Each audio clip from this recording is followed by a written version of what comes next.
Wilma Rudolph was born in Clarksville, Tennessee. In 1940, she had 19 older brothers and sisters. As soon as Wilma could walk, she ran or jumped instead. People were very worried about her. She was always sick. During the first few years of her life, she had pneumonia, measles, mumps, and chickenpox. Her mother nursed her back to health each time at home. Only one doctor in Clarksville would treat black people.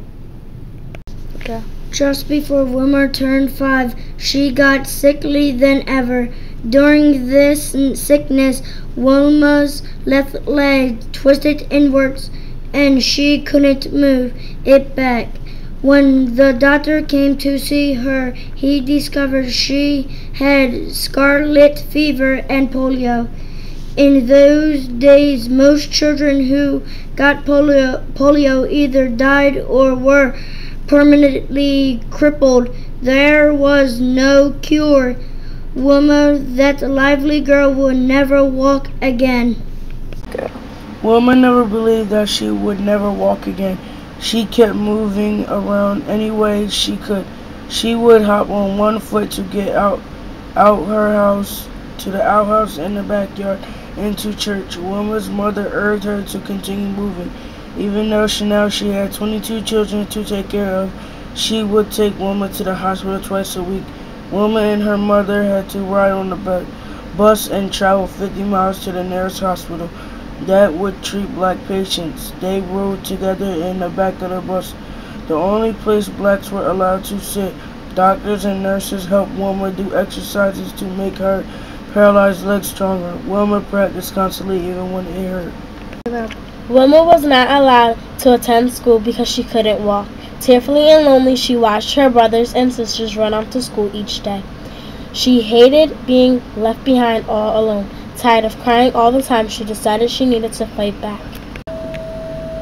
Wilma worked so hard at her exercises that her doctor decided she was ready for a heavy steel brace. The leg brace made it possible for Wilma to walk without hopping. Because of this, she could now go to school.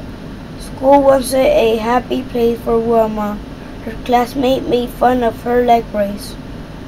She wasn't allowed to play games with them. Wilma followed her standards by doing more leg exercises. One Sunday on her way to church, Wilma felt good. Church was Wilma's favorite place in the world. She knew it would be just the right place for her to try her bravest thing had ever done. Wilma stayed behind while everyone else went into the church.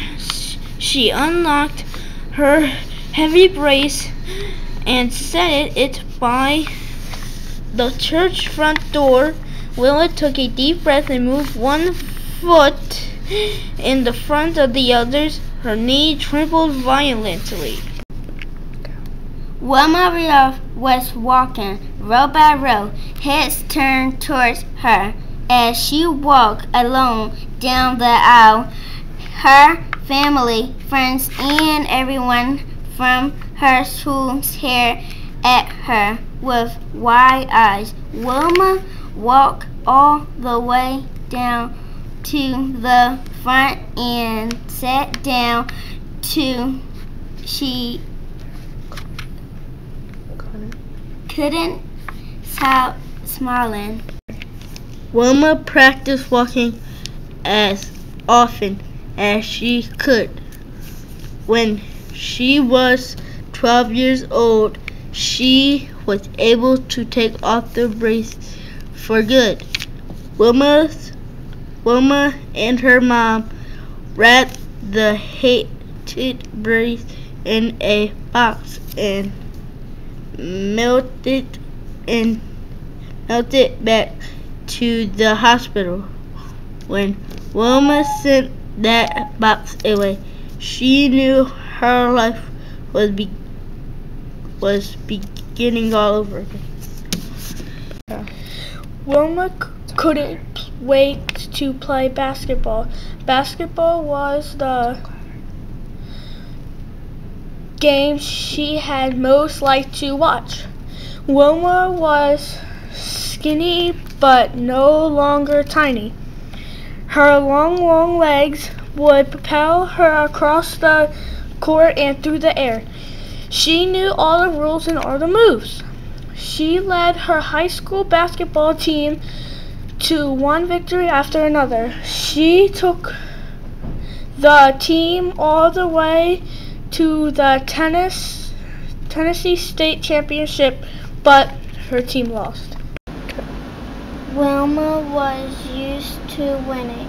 She was so upset about the loss. She sat on the bench with her head down. At the game that day was a college coach. He admired Wilma's basketball playing, but was extra impressed by the way she ran. He wanted her for his track and field team.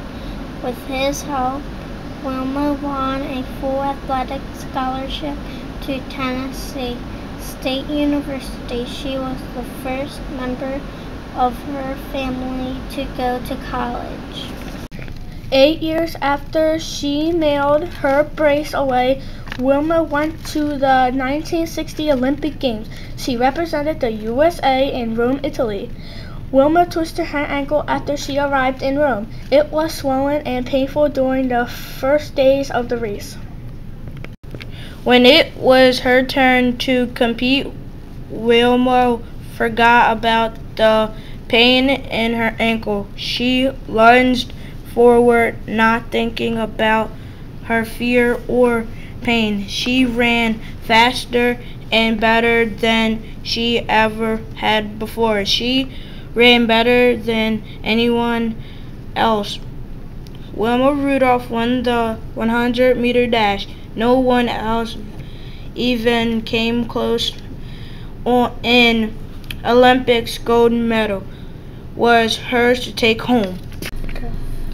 Well, when it was time for the 200-meter dash, Wilma was already famous. The crowd was chanting her name. When she crossed the finish line, she had done it again. She finished ahead from everyone else. She earned her second gold medal. The crowd went wild. The 400-meter relay race was next. Wilma was ready to dash to the finish line. Wilma and her team were in third place.